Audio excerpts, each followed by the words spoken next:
Bienvenidas y bienvenidos a la clase número 16 de Historia de España del Joaquín B. González, correspondiente al año 2020. En esta oportunidad vamos a abordar un tema que es nodal para entender los siglos que suelen denominarse como modernos, que es la idea de sociedad estamental. Vamos a abordar conceptos como estamento, aristocracia, oligarquía urbana, antiguo régimen. Voy a empezar por este último, que tal vez es el más conocido, sobre todo porque nos llega a partir de la Revolución Francesa, que es el concepto de antiguo régimen. Esta idea, que en realidad tiene una raíz mayormente francesa, remite a que la Revolución Francesa justamente barre con derechos y privilegios que tienen que ver con la época anterior. Es muy interesante este concepto porque es en ese periodo, y sobre todo en el siglo XIX, cuando la misma idea de Edad Media empieza a tomar forma. Es con la Ilustración cuando se vuelve a recuperar la idea del Renacimiento y se pone a la Edad Media como un paréntesis oscuro que separa una época clásica luminosa de una época en la cual se renace, se recupera ese saber clásico y también las formas políticas utilizadas por las sociedades grecorromanas, y se funda una nueva sociedad, que después la vamos a conocer como la sociedad liberal y capitalista. Ahora bien, si vamos a una definición un poco más puntual, entendemos desde la historiografía al antiguo régimen como un todo social, o sea, como una sociedad europea que se extiende en el siglo XVI, XVII y XVIII.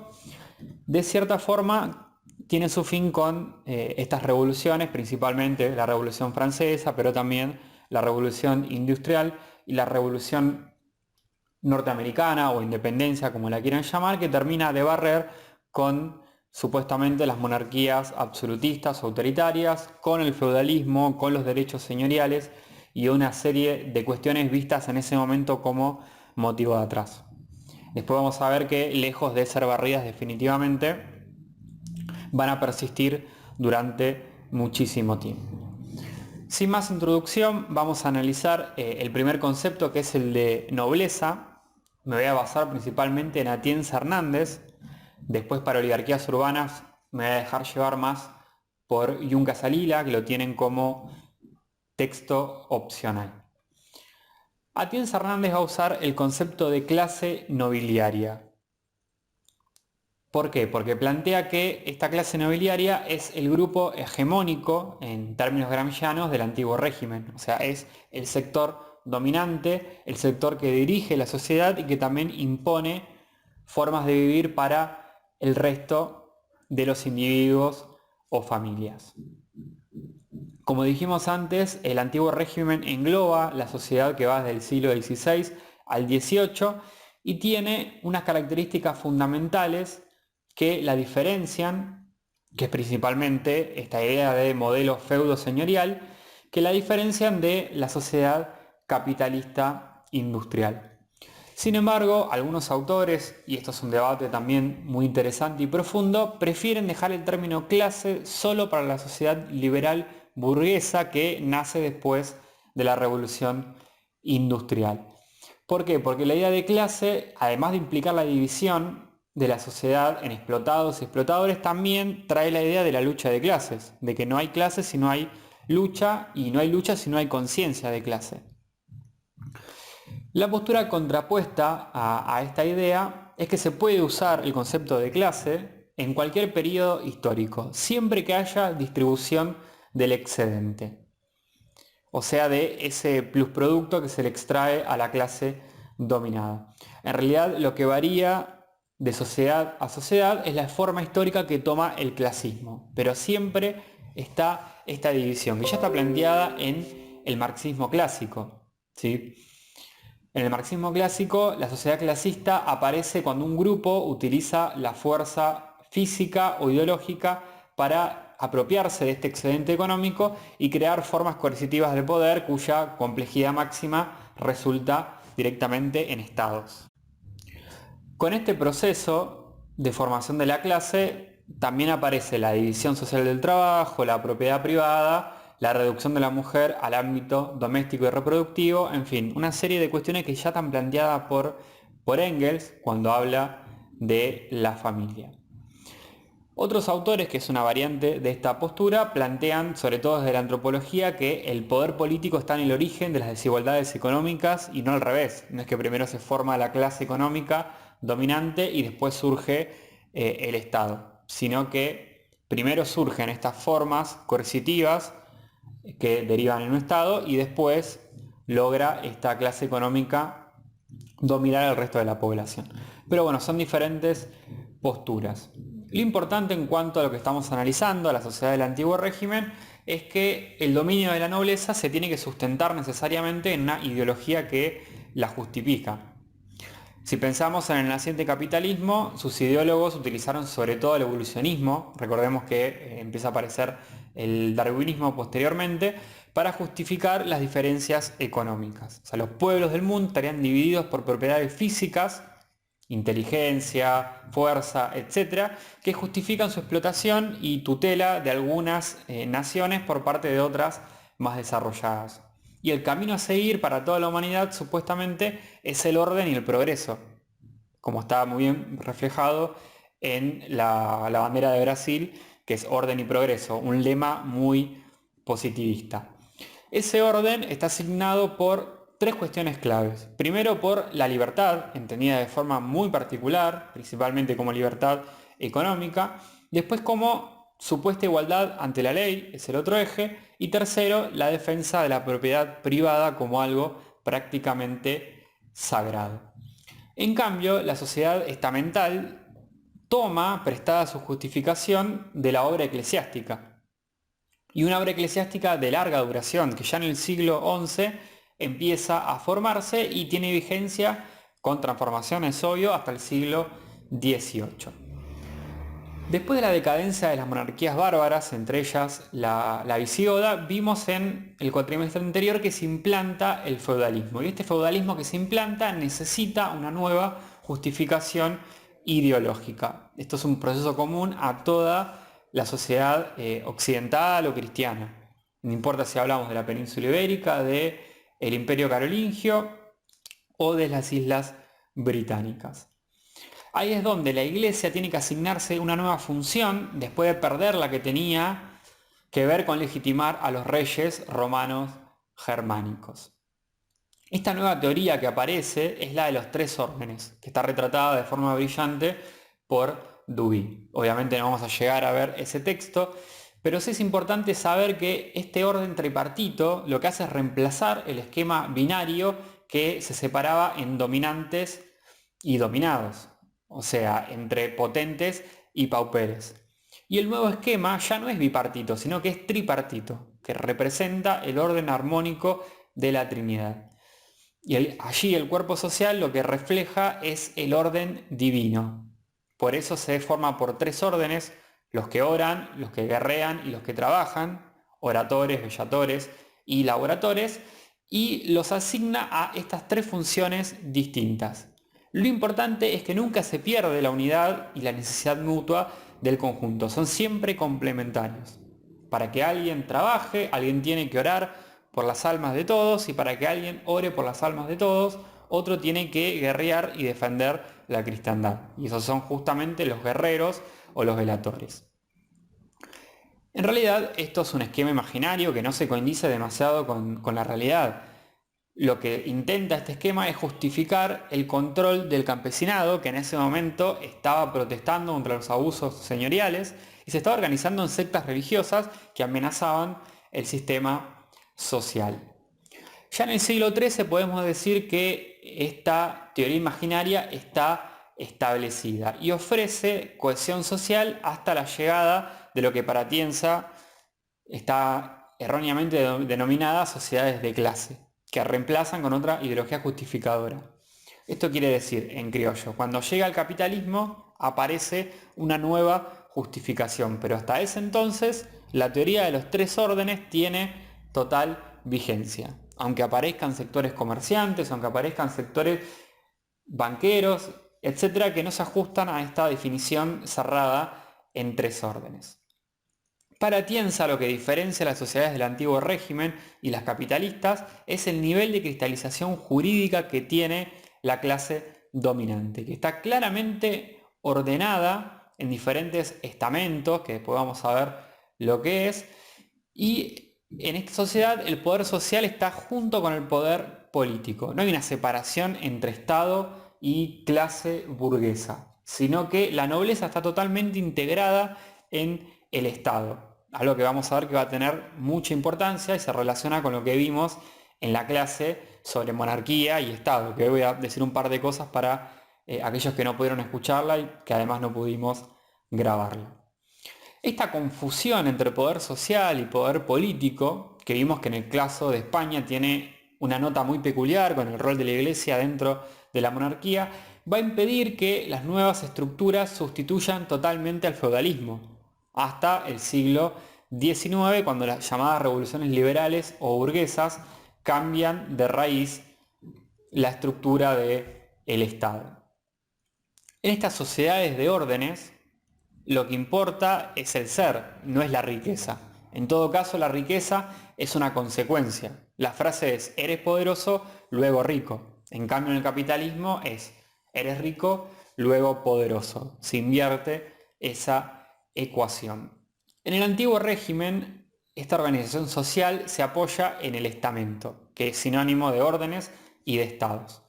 Se piensa como una pirámide jerarquizada en el cual la monarquía absoluta está en la cúspide. Después tendríamos a los privilegiados, que es el clero y la nobleza, con derechos fiscales y judiciales que están totalmente cristalizados, y en la base los no privilegiados o el tercer estado.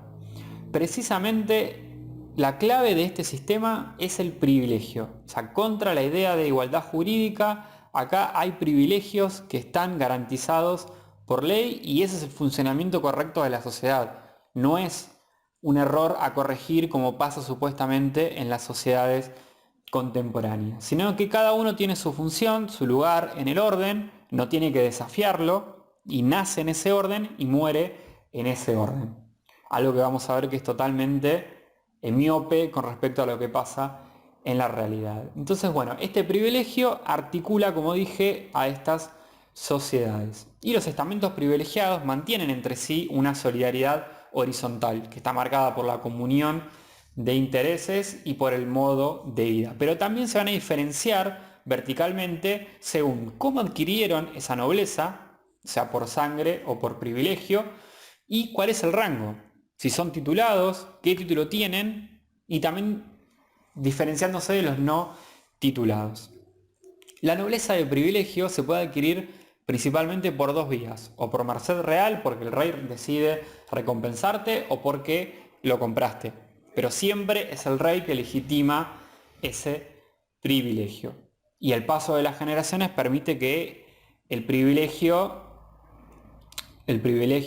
por adquisición se transforme en un derecho de sangre. En la capa inferior de los títulos están los hidalgos, que es un título, pero es un título bastante menor, y justamente de esta capa provienen aquellos nobles que van a viajar a América con mucha ambición y que también explican en parte los estragos de la conquista. Bien, acá hay que diferenciar también el concepto de Estado como sinónimo de orden o de estamento del concepto de Estado como unidad política y territorial. Mucho ojo con esto porque se suele confundir. El Estado como orden o como estamento es el que vengo describiendo. Ahora bien, también pueden haber estados que son nobiliarios o señoriales. Esto quiere decir que el estado nobiliario es el que tiene un título, o sea, es un dominio, es un conjunto de territorios y de personas sobre el cual un noble tiene derecho. Cuando ese noble tiene un título, es un estado nobiliario. Cuando ese noble o ese aristócrata no tiene titulación, pero sí tiene derechos señoriales sobre esa comunidad, entonces es un estado señorial. La casa nobiliaria, que es un concepto muy relacionado, significa que existe un estado nobiliario, ya que hay un noble que está dirigiendo una casa y que tiene un título, o también la casa nobiliaria puede ser la agregación de diversos estados. Y ahí se complica, porque esos estados que están comprendidos, como vemos en el gráfico, pueden ser nobiliarios o señoriales. Lo importante es que están articulados bajo una misma cabeza. Y la casa siempre lleva el nombre del título que nomencla al estado titulado. Si una persona es titular de diferentes estados nobiliarios, algo que es muy usual porque los casamientos son endogámicos dentro de la nobleza, la casa va a llevar el nombre del título que se considere jerárquicamente mayor. Por ejemplo, el duque está arriba de la pirámide, después viene el marqués y después el conde. Ya ser duque te pone dentro del título de grandeza. Los grandes son la más alta nobleza de toda España. Precisamente lo que hace Atienza es estudiar uno de esos estados nobiliarios a lo largo del tiempo, que es la casa de Osuna. Yo no les di el libro completo, sino la introducción porque es demasiado largo. Ahora vayamos a ver cómo es que se forman estas casas. Tengan en cuenta que en realidad una casa es una estructura familiar, ¿sí? Es una estructura familiar que identifica a diferentes personas que reivindican un antepasado en común, ¿sí? Está muy asociada a la idea de linaje. Piénsenlo como un gran árbol en el cual hay diferentes familias que están entroncadas por un antepasado común, y en la familia más importante es que va recayendo la casa, porque es la cual va recayendo el título. Por ahí es algo abstracto, pero con el esquema queda un poco más claro. Y para que las casas se puedan constituir, tiene que operarse una transformación en cómo se organiza familiarmente la nobleza. No es que siempre estuvo constituida así, y mucho menos que siempre tuvo memoria de linaje. Hasta en el siglo XI aproximadamente los vínculos familiares eran muy laxos, pero cuando empieza a existir un crecimiento económico importante, se producen luchas por la distribución del excedente y esto demanda nuevas estructuras familiares. La nobleza, cuando intenta incrementar su poder y perpetuarse, entre el siglo X y fines del siglo XII, plasma una serie de cambios como toma de conciencia del linaje, matrimonios endogámicos, afirmación de la afiliación patrilineal, o sea que el padre es el que lega el apellido, funda instituciones eclesiásticas propias que mantienen esa memoria familiar. En fin, una serie de transformaciones que hacen que sea más ordenada la herencia, porque eso es lo que importa, es el título y el patrimonio que se hereda con cada generación que va pasando en el tiempo. Y la Iglesia también intervino para ordenar todo esto, ya que se reserva la regulación jurídica del matrimonio. Tengan en cuenta que en el Concilio de Letrán, en el año 1123, que es también cuando se produce la reforma gregoriana, ahí se afirma que el casamiento solo es válido ante la presencia del cura y si se realiza en el edificio de una iglesia. Sí, exactamente como se mantiene hasta el día de hoy el matrimonio católico. Otra transformación importante que se produce es en las funciones de la nobleza, no solamente en cómo se organiza familiarmente. Tengan en cuenta que siempre la nobleza se articula en torno a dos ideas, que es la de auxilium y la de concilium. Es ayudar y dar consejo al monarca.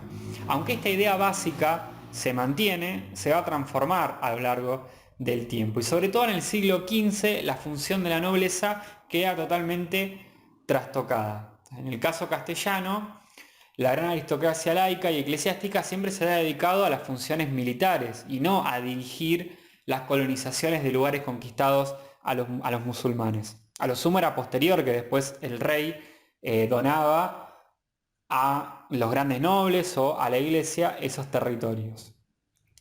Y acompañado de este cambio de funciones también va a haber una vieja nobleza que va a ser reemplazada por una nueva nobleza después de la guerra castellana de sucesión, que entroniza a los Trastámaras y el nuevo rey Trastámara lo que hace es donar diferentes títulos que cristalizan esta nobleza ahora sí titulada. Y ahí se cruza el proceso de conformación de las casas familiares con el título. Ya cuando una casa tiene el título, esto permite que se haga compacta, que el patrimonio se vaya transmitiendo a lo largo del tiempo, sellado por ese título. ¿Sí? Lo que pasa después es que, bueno, una misma familia puede concentrar diferentes títulos, pero la casa es siempre una unidad. Ahora bien, ¿cuál es el problema de este esquema? Es que como no existe una centralización que permita que la monarquía tenga los recursos económicos e institucionales para controlar la situación, todos los reyes posteriores se van a ver ante el mismo problema. O sea, el circuito es así. La nobleza en un gobierno acapara influencia, el monarca que viene después tiene que lidiar con esa situación, se apoya en las ciudades y la pequeña nobleza, como fue apoyado por esos sectores, tiene que otorgar nuevos títulos y mercedes para tener el apoyo, pero justamente esos títulos se convierten en un riesgo para el próximo gobernante, que se tiene que lidiar con un nuevo grupo de presión y control social importante. Y en el siglo XIV también se va a crear el mayorazgo, que termina de coronar todo este proceso, que es una institución que protege los bienes familiares, haciendo que queden atados al primogénito varón. O sea, tanto los títulos y las propiedades quedan en este primogénito, que lo va transfiriendo a cada sucesor verticalmente, y también protege ese patrimonio, porque si está protegido por un mayorazgo, no puede ser vendido. Entonces, cuando la familia nobiliar se endeuda, que vamos a ver que pasa mucho en la crisis del siglo XVII, tiene protegida la tierra. O sea, a lo sumo puede vender las rentas de esas tierras, pero las tierras las conserva. No se las puede comprar nadie, salvo que tenga el permiso del rey. Y con los reyes católicos cambia la situación, ¿sí? Los reyes católicos vienen con todo este esquema, con las nuevas noblezas, con sectores que están en ascenso, con el mayorazgo, con la consolidación de las casas, etcétera, etcétera. Y lo que hacen es empezar a fortalecer el sistema autoritario y empezar a afirmar el Estado moderno. Vimos que también esto es un gran debate, pero sí está claro que plantean una nueva forma de gobernar, que ya recuperan la idea de los reyes visigodos, que el gobernar es una función pública, que no es el patrimonio de la corona. Y con esa nueva función del Estado, también la nobleza adquiere una nueva función, que es el servicio a la monarquía. Y se legitima la nobleza ahora por servir desde funciones políticas y administrativas a la monarquía. Y como la monarquía representa a la comunidad, el soporte y consejo al rey también se va a transformar en un servicio público, entre comillas. Y es el rey el que se reserva el derecho de retirar la confianza y título cuando algún noble no se muestre fiel a esa función que tiene. Es el antecedente del funcionario político público como lo entendemos en la actualidad. Igual en la práctica casi nunca sucede esto de que el rey le retira el favor a algún funcionario. Vayamos ahora muy brevemente con el otro actor de peso para comprender el dominio territorial de la monarquía, que es el sector de las oligarquías urbanas o locales. Vamos a intentar sintetizar su contenido porque es un problema historiográfico muy complejo y discutido.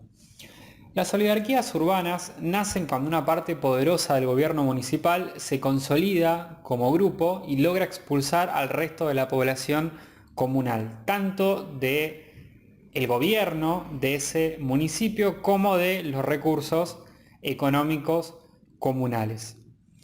El origen de este grupo es muy diverso. O sea, pueden ser desde campesinos enriquecidos que acceden a equipamiento militar y se dedican a defender la frontera, o en ciudades que tienen un volumen de comercio muy importante. En general son comerciantes y banqueros que amasan importantes fortunas. Lo importante es que vienen del común, son familias plebeyas, como vamos a recalcar. Una vez que logran tener cierta influencia socioeconómica, empiezan a monopolizar los cargos locales, se apropian de los recursos comunitarios, acceden a estudios universitarios, etcétera, etcétera. Si pueden, también se casan con miembros inferiores de la nobleza y así van adquiriendo privilegios y señoríos. Ya en el siglo XV, cuando hablamos de ciudades, en realidad no estamos hablando de toda la comunidad urbana, sino que estamos hablando de las oligarquías.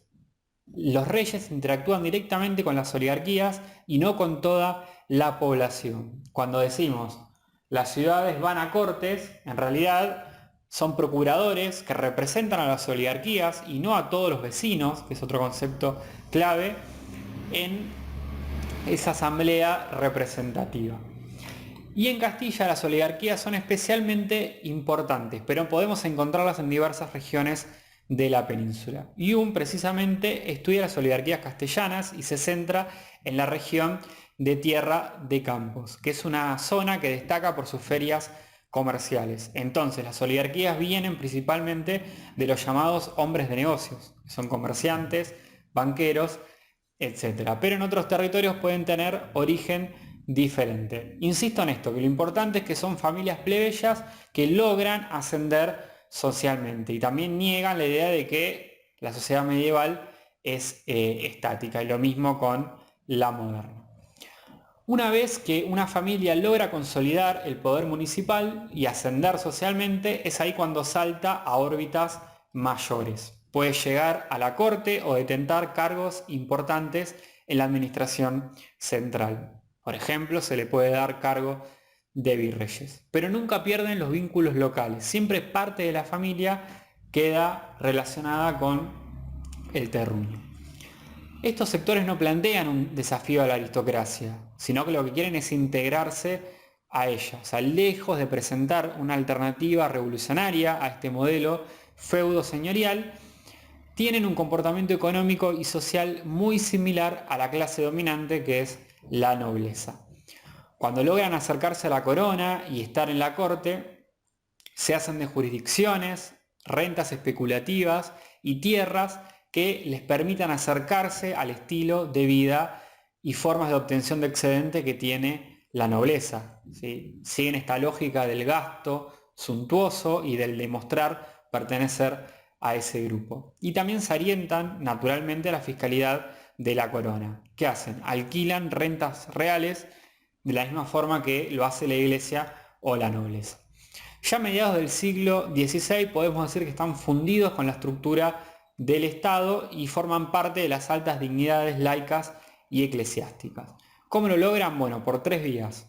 O siguen una carrera burocrática, o adoptan los hábitos del clero, o sea que van por una carrera eclesiástica, o con matrimonios, casándose con nobles y logrando heredar sus privilegios o en un caso extremo sus títulos. Concluyendo, tenemos que decir que la monarquía hispánica se apoya en la nobleza y las oligarquías urbanas para extraer el excedente del tercer estado, que es un gran conjunto heterogéneo de campesinos y artesanos explotados. Este grupo dominante tiene la tendencia a fundirse entre sí, aceitando los mecanismos de control local y regional. La diferencia entre el modelo social que aparece en el siglo XV y el que vemos anteriormente es meramente cualitativa. En el siglo XV, la clase dominante se refugia en la monarquía centralizada para percibir el excedente a través de la maquinaria fiscal. ¿Los señoríos descentralizados dejan de existir? No, siguen estando presentes, pero ya su importancia es secundaria. Todos quieren participar de la hacienda centralizada de la corona. El monarca nunca pone en cuestión la legitimidad de la nobleza, como tampoco la nobleza pone en cuestión la legitimidad de la monarquía. Ambos se necesitan para existir y perpetuar su dominio.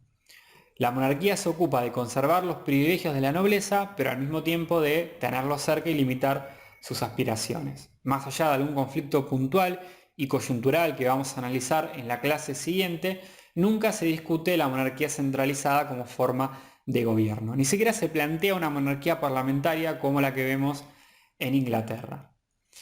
Según Atienza, es un error plantear que el inicio de la modernidad empieza con la victoria de la corona, ya que la alta nobleza es la principal interesada en contar con un poder central que garantice su control social y reprima las protestas contra la renta o otros privilegios señoriales.